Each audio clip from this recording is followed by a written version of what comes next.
So ఒకసారి phone calls చూద్దాం. 9652777636 ఈ నెంబర్కి కాల్ చేయండి. First call. హలో.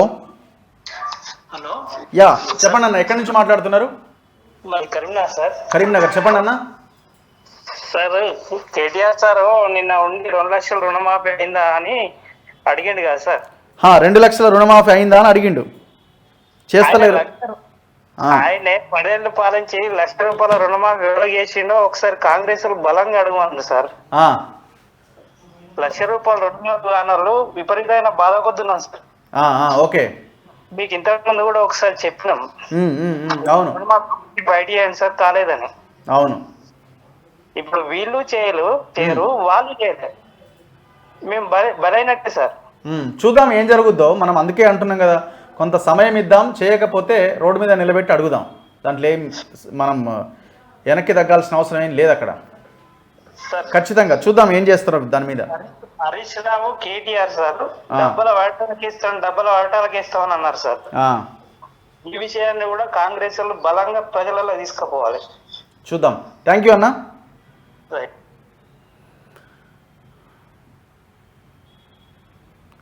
మరో కాల్. హలో. నమస్తే అన్న. నమస్తే సార్, ఒకటి నా రిక్వెస్ట్ ప్రజలకు చెప్పాలి, ప్రభుత్వానికి నా తరఫుకి వెళ్ళి విన్నవించాలి అన్న. ఎవరైతేనంటే అక్రమ సంపాదన చేసిండ్రో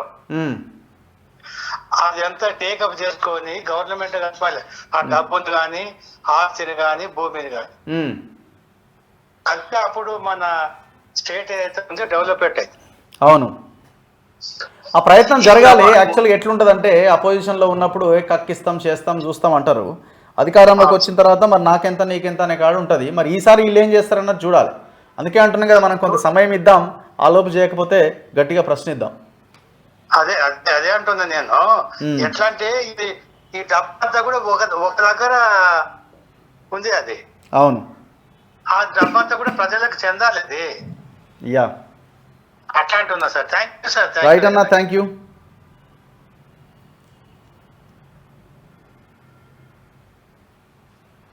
హలో. మరో కాల్. హలో అన్న, చెప్పండి అన్న, ఎక్కడి నుంచి? మేము హైదరాబాద్ నుంచి మాట్లాడుతున్నామండి. హైదరాబాద్, చెప్పండి అన్న. హలో అన్న చెప్పండి, వినబడుతుంది. వాయిస్ వినిపిస్తుందా? యా, వినిపిస్తుంది. నాకే డిస్టర్బెన్స్ ఉంది.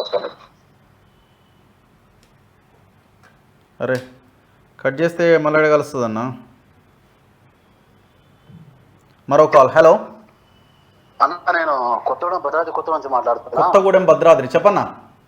నేను ఆటో డ్రైవర్ని అన్న. ఆటో డ్రైవర్, చెప్పన్నా. మేము ఎలక్షన్ అప్పుడు చాలా మందికి కాంగ్రెస్ ఈసారి మార్పు కావాలి అని చెప్పేసి చాలా మంది చెప్పి ఓట్లు వేయించాము. ఏదో ఈ ఉచిత పథకాలు అని చెప్పేసి కాదు కానీ గవర్నమెంట్ ఈసారి మారాలని చెప్పేసి వేయించామన్నా. అన్నా, కానీ బస్సు నిర్ణయం అనేది చాలా చికాకులు పడ్డాయన్న మా జీవితాలు. అది కరెక్ట్ విధానం కాదు. ఇప్పుడు మీకు ఎట్లా నష్టం ఎట్లా జరుగుతుంది? ఇప్పుడు ఎక్కడి నుంచి ఎక్కడికి ఆటో నడుపుతారు మీరు? ఇప్పుడు ఎక్స్ప్రెస్ అనేది అసలు చాలా ఇప్పుడు ఆర్డినరీకి ఇచ్చిన అంత ఎఫెక్ట్ కాకపోవునన్నా. ఇప్పుడు మీరు ఎక్కడి నుంచి ఎక్కడికి నడుపుతారన్నా?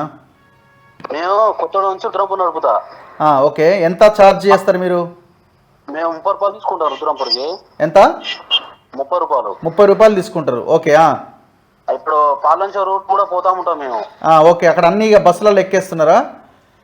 పాలంచ రూట్ ఏంటంటే టోటల్ కంప్లీట్ గా ఎక్స్ప్రెస్ ఇచ్చేసరికి వీళ్ళు బస్ స్టాండ్ దిగేసి అటు నుంచి అటు పాలంచ దిగుతున్నారు. ఇటు చెండుగుండ పోయే రూట్ కూడా దెబ్బతిన్నది. ఓకే. అటు జుల్లు పడిపోయే రూట్లు కూడా దెబ్బతిన్నాయి. ఓకే, చాలా ఇబ్బందికరంగా ఉందన్న ఇది.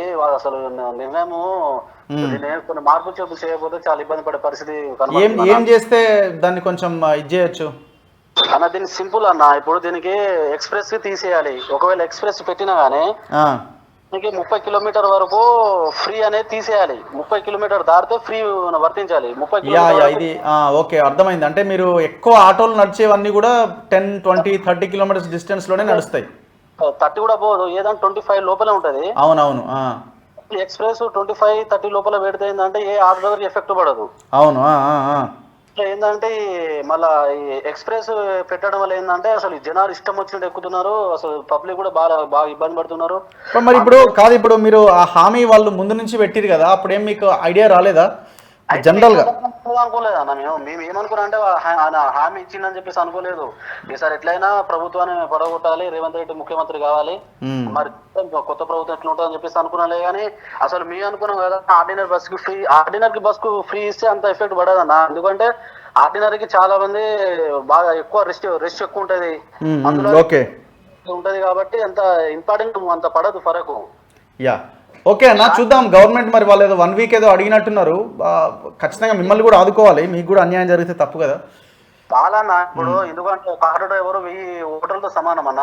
మేము అట్లనే ఇక్కడ మా కొత్తగూడెంలో కూనమేని సాంబశివరావు గెలిచిందంటేనే మేము ఆటో వాళ్ళం చాలా ఫైట్ చేసాం మేము అప్పుడు ఆయన కోసం అన్న. అసలు ఆయనకు అంత లేదు ఇక్కడ. కాకపోతే ఏంటంటే మేము గతంలో జలగ వెంకటరావు లోకల్ బస్సులు తిప్పి ఆటో డ్రైవర్లకు బాగా ఇబ్బంది పెట్టిండు. ఓకే, గతంలో ఆటో డ్రైవర్లు బాగా ఇబ్బంది పెట్టింది కాబట్టి అప్పుడు ఓడిపోవడానికి కారణం ఆటో డ్రైవర్లే, ఇప్పుడు ఓడిపోవడానికి కారణం ఆటో డ్రైవర్లే. రైట్, చూద్దామన్నా ఏం డెసిషన్ తీసుకుంటారో ఖచ్చితంగా మనం మాట్లాడదాం. మన ఛానల్లో అయితే మీకోసం మాట్లాడుతూనే ఉంటా. థ్యాంక్ యూ అన్న. మీరు ప్రయత్నం చేయండి అన్న మాకు. తప్పకుండా. ఎందుకంటే రేపు లోక్సభ ఎలక్షన్ లో బాగా ఎఫెక్ట్ పడుతుంది అన్న. రైట్ అన్న, ఓకే, థ్యాంక్ యూ.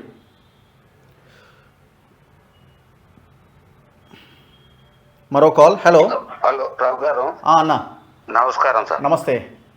ఈ గవర్నమెంట్ పడిపోతే అని ప్రతి ఒక్కరు పాట పాడుతారు కదా, దేనికి పడిపోతుంది అన్నట్టు అసలు? అంటే ఈ కాంగ్రెస్ లో ఉన్న ఎమ్మెల్యేలు వీళ్ళు పోతేనే కదా గవర్నమెంట్ పడిపోయేది. అంతే కదా. మరి వాళ్ళు అనుకునే దాని గురించి ఇంత నూర్చెన్స్. ఇప్పుడు వీళ్ళు పోతే వీళ్ళని ఏం చేస్తారు తెలుసా? చెప్పులో మెడల్ కేసు కొడతారు. అవును. ఎందుకంటే ఎంత విధ్వంసం అయిందో వాళ్ళకు సమాజంలో అర్థమవుతలేదు. అవును, చాలా విధ్వంసం అయింది. అవును. యాక్చువల్గా ఏంటంటే ఇందులో 2 అంశాలు ఉంటాయి. ఒకటి, ఇప్పుడు అసలు యాక్చువల్గా వాళ్ళ పార్టీ నుంచి బయటకు వెళ్లకుండా కాపాడుకునే ప్రయత్నంలో భాగంగా కూడా ఎందుకు పోతారు వీళ్ళు, దీంట్లో పోయిన వాళ్ళని వీళ్ళు ఎట్లా పోతారు అనేది వీళ్ళు ఆలోచించాలి. అవును. ఇప్పుడు ఒకటిసారి ఇదంతా నువ్వు ఇదంతా చూస్తుంటే ఇదాకా అనిపిస్తుంది. అసలు కాంగ్రెస్ ఎమ్మెల్యేలు ఎందుకు పోతారు, దేనికి పోతారు? అవును. అంటే వాళ్ళ స్వార్థం గురించి పోతున్నట్టేనా, ప్రజల గురించి పోతున్నట్ట? ఇప్పుడు నేను అదే అంటున్నా. ఇప్పుడు పోతా అన్నది అయితే ఎవరు లేరు. వాళ్ళేమో వాళ్ళు టీఆర్ఎస్ వాళ్ళు మొత్తుకొని సార్ మొత్తుకుంటే వీళ్ళు ఇంత ఎందుకంటే. అవును, వీళ్ళు సైలెంట్ గా ఉండాలా. గవర్నమెంట్ కూలిపోతుంది, కేసు పెడతాము, డీజీపీ గారు కేసు పెడతారు. కేసు ఎందుకు పెడుతున్నారు అన్నట్టు? అవును. అంటే దొంగలు వీళ్ళే అన్నట. ఎందుకు వీళ్ళ దాంట్లో కూడా ఉన్నారు కదా, లేరా? అదేగా సార్, వీళ్ళ స్వార్థం గురించి లేదా ప్రజల గురించి ప్రజాసేవ చేయడానికి వచ్చారా రాజకీయాలకు? లేదా వీళ్ళ స్వార్థాలకు వీళ్ళు ప్రజలు సంపాదించుకొని రేపు ఓటుకు 5,000, 2,000, 3,000 ఇచ్చి వ్యవస్థలను నాశనం చేయడానికి వచ్చారు అన్నట. అవును, రైట్ అన్న, మీరు చెప్పిన పాయింట్ కరెక్టే. Thank you. ఇది ఒకసారి ఆలోచించాలి సార్ ఇది. యా తప్పకుండా. Thank you.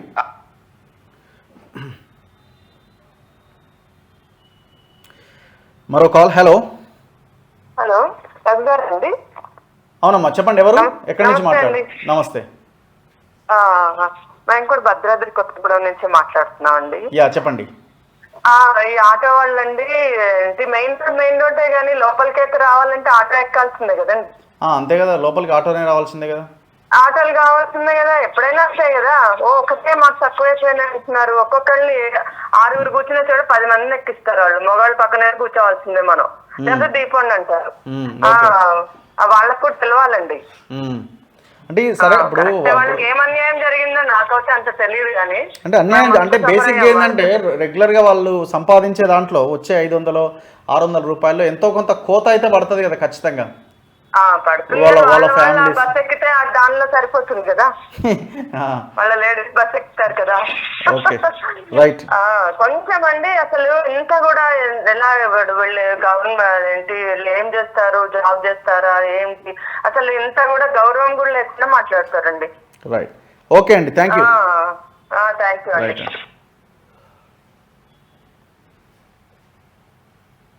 మరో కాల్. హలో.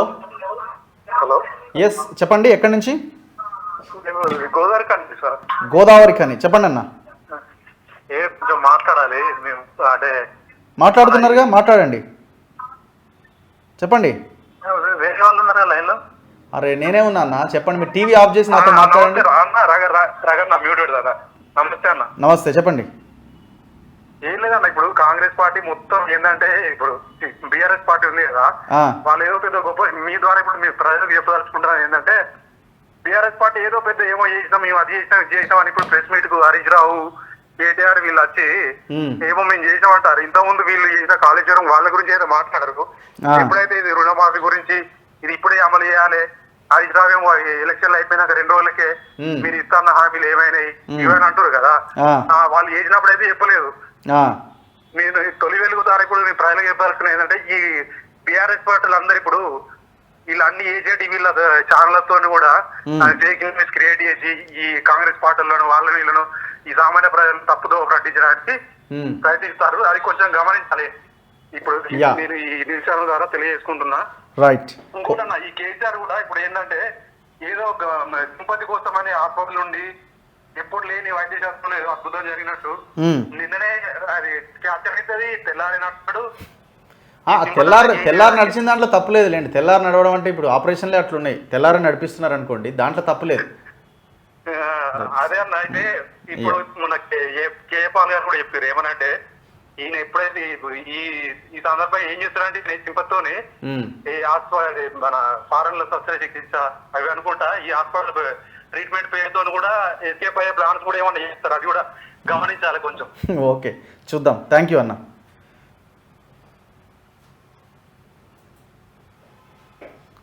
మరో కాల్. హలో. హలో అన్న, గుడ్ మార్నింగ్ అన్న. గుడ్ మార్నింగ్ అన్న, చెప్పండి.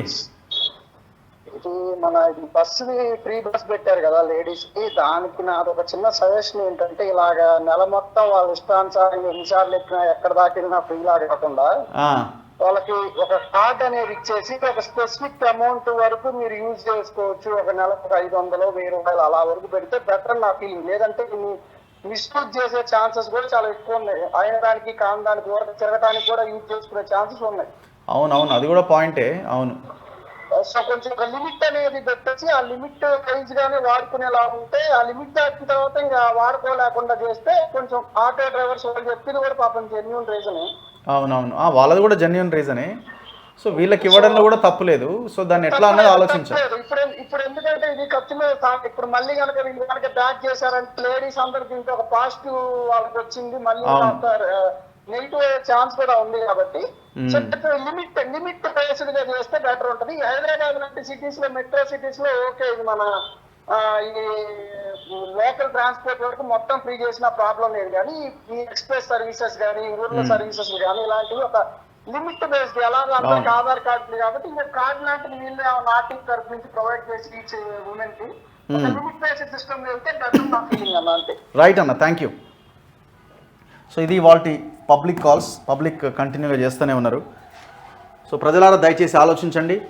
సో ఎప్పటికప్పుడు మనం అప్రమత్తంగా రాష్ట్రంలో ఏం జరుగుతున్నది, ఏ స్కీమ్ని ఎట్లా అమలు చేస్తున్నారు, మనం ఖచ్చితంగా క్వశ్చన్ చేస్తూనే ఉంటాం. ఈ ప్రశ్న కంటిన్యూ అవుతూనే ఉంటుంది. ప్రభుత్వాలు మారినా ఆ ఏర్పడ్డ ప్రభుత్వాలు ఎవరి కోసం పనిచేస్తున్నాయి అన్నది మనం ఎప్పటికప్పుడు ఒక కంట కనిపెడుతూనే ఉండాలి. మనం పార్టీలు ఈ పార్టీ ఆ పార్టీ అనుకుంటూ పోతే కాదు, ప్రజలు అన్న యాంగిల్లోనే మనం ఆలోచించాలి. మన తొలి వెలుగు ఖచ్చితంగా హామీ ఇస్తున్నది. ఆ దిశగా ఇంతవరకు మనం పనిచేసినాం, భవిష్యత్తులో కూడా పనిచేస్తాం. రేపు మళ్ళీ కలుద్దాం. గుడ్ మార్నింగ్ తెలంగాణలో చూస్తూనే ఉండండి మన తొలి వెలుగు.